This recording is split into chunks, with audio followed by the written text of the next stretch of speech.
A uniform semicircular cylinder of radius r and width w is displaced through a small angle theta from its equilibrium position as shown in the figure.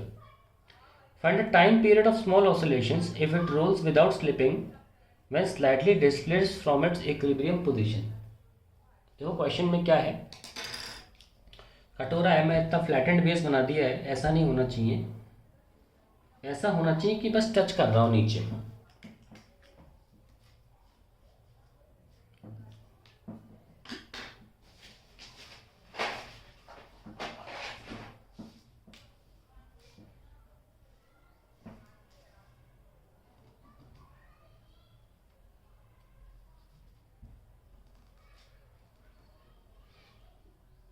हाँ, तो एक point of contact पे touch कर रहा हूँ, ज़्यादा नहीं, तो काफ़ी नुकीला सा बनाना है आपको। और हल्का सा हमने इसे इधर की तरफ प्रेस कर दिया, तो आप इमेजिन कर सकते हैं कि डोलेगा। तो हल्का सा किया है मैं, लेकिन थोड़ा लार्जर दिखाऊंगा। मान ली यहाँ पे आके टच करेगा, ये पोर्शन ऊपर उठ जाएगा, थोड़ा कुछ ऐसा सा दिखेगा दिखने में। ये लीजिए, तो इसका सेंटर ऑफ मास पे यहाँ से वेट ऐसे लग रहा होगा, अभी भी नीचे W, इन्होंने वेट W यूज़ करने को बोला है सवाल में, तो हम M यूज़ नहीं करेंगे। और ये सेंटर ऑफ मास यहाँ से स्मॉल r की दूरी पर ले लेते हैं, और यहाँ पर नॉर्मल रिएक्शन दिखा कर ही बता रहा हूँ टच कहाँ कर रहा होगा। ये इस पॉइंट के अबाउट, कभी फिर ये उधर जाएगा तो उस पॉइंट के अबाउट ये अपना डोलेगा, तो ये इस या इस पॉइंट के अबाउट डोलेगा। तो इसका जो टॉर्क पॉइंट है जिसके अबाउट रोटेट कर रहा है, वो कभी ये है कभी ये है। तो इस सिचुएशन में ये मान लें अगर, तो टॉर्क जो लिखा जाता है, रिस्टोरिंग टॉर्क अगर हम लिखेंगे तो कैसे लिखते हैं, इट इज फोर्स जो भी लग रहा है जिसकी वजह से टॉर्क आएगा, into distance between line of action of force, line of action of force into and point of rotation. तो यहाँ पर ये पॉइंट है और लाइन ये है, तो हमें ये दूरी चाहिए। ये दूरी हम सामने से भी निकाल सकते हैं, इसको ऊपर ले जाएं अगर तो हम ऐसे भी निकाल सकते हैं। मतलब थोड़ा सा मैं अगर इसे पास बनाना चाहूँ, क्योंकि ये सेंटर के अबाउट होना चाहिए, ठीक है। तो ये वो दूरी है, मतलब ऐसे नहीं होना चाहिए, ये सेंटर के जस्ट नीचे टच करना चाहिए। अगर एग्जैक्ट डायग्राम बनाएंगे तो यहाँ पे इसका सेंटर है, बिल्कुल नीचे टच करना चाहिए। ये पॉसिबल ही नहीं है कि इसके सेंटर से जस्ट नीचे टचिंग पॉइंट ना हो, ये नहीं पॉसिबल है, ठीक है। तो ये आर है और ये हमें थीटा एंगल बोला गया है, तो हम सामने वाला जो डिस्टेंस है उसको क्या लेते हैं, आर साइन थीटा। तो टॉर्क रिस्टोरिंग हम लिख पा रहे हैं, that is W into r sine theta. तो ये तो आपको समझ में आ गया होगा कि मैंने कैसे टॉर्क रिस्टोरिंग लिखा। क्योंकि रिस्टोरिंग है तो माइनस में खुद लगा सकते हैं, एंगल बहुत छोटा है तो W आर थीटा आप खुद लिख सकते हैं। नोटिस दैट ये एक सिलेंडर है, सेमी सिलेंडर, यानी कि सेमी डिस्क भी बोल सकते हैं, जिसमें सेंटर ऑफ मास इसके सेंटर से 4r/3 पाई की दूरी पर होता है। तो इसमें r की वैल्यू कितनी है, 4r/3 पाई, ठीक है। तो अब हम इसको टॉर्क को हम आई अल्फा भी लिखते हैं, इस माइनस का W, इसको हम लिख सकते हैं, बाद में लिख लेंगे 4r/3 पाई अपॉन, और यहाँ से फिर अल्फा, ये आई नीचे आ जाएगा, सेकेंड राइट, माइनस का W R theta upon I. So क्योंकि ये इस पॉइंट के अबाउट रोटेट कर रहा है, तो हमें इस टेंजेंट का जो पॉइंट है वहाँ से जो एक्सिस निकल रहा है उसके अबाउट हमें इस डिस्क का मोमेंट ऑफ इनर्शिया निकालना पड़ेगा। यही इस सवाल की सबसे बड़ी बात, यहाँ पे यूएसपी इस सवाल का यही है कि क्या आप ये मोमेंट ऑफ इनर्शिया निकाल सकते हैं। बाकी सवाल में कोई दम नहीं है, अगर आप ये निकाल सकते हैं तो फिर आगे ये सवाल आपके लिए बहुत ईजी है, क्योंकि टॉर्क लिखना कोई बहुत बड़ी बात नहीं थी। यहाँ पे आप लिख सकते हैं टॉर्क। ये अब आई कैसे निकलता है ये हम देखने चल रहे हैं। देखिए ये एक डिस्क है, यहाँ के अबाउट जो फॉर्मूला होता है मोमेंट ऑफ इनर्शिया का, वो हमको पहले से पता है। जो पूरी डिस्क का होगा वो आधी डिस्क का भी होता है, दैट इज mr²/2। लेकिन हमको तो ये चाहिए, और ये तो कोई भी एक्सिस है, ये कोई भी एक्सिस, मान लो इस एक्सिस का नाम रख देते हैं a और इसका नाम रख देते हैं b।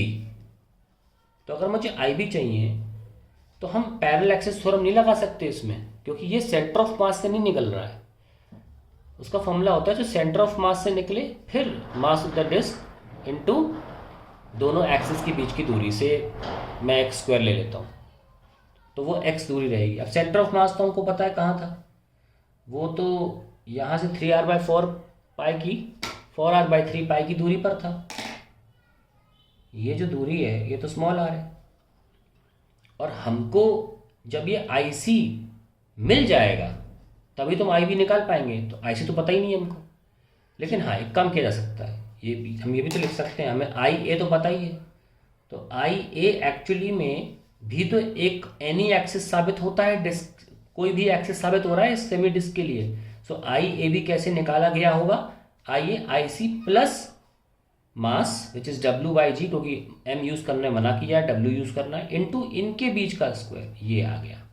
फिर आप इसमें से IC निकालो, IA जो पता है आपको, IA ये वाला माइनस W/G r², ठीक है। और अब आप IB निकाल सकते हो यहाँ पे ये रख के, क्या आएगा IA minus W/G r² plus इसको भी W/G, और यहाँ पे जो गैप है इनके बीच में वो है कैपिटल R-R, तो कैपिटल R-R का स्क्वायर। ये आपका IB होगा और ये आपका आंसर आ गया। जैसे ही आप ये निकाल लोगे आंसर आ गया आपका। So we can write IAS, क्योंकि हम M लिख नहीं सकते तो हमें W/G लिखना पड़ेगा, r²/2 minus W/G r² plus W/G r-R का स्क्वायर।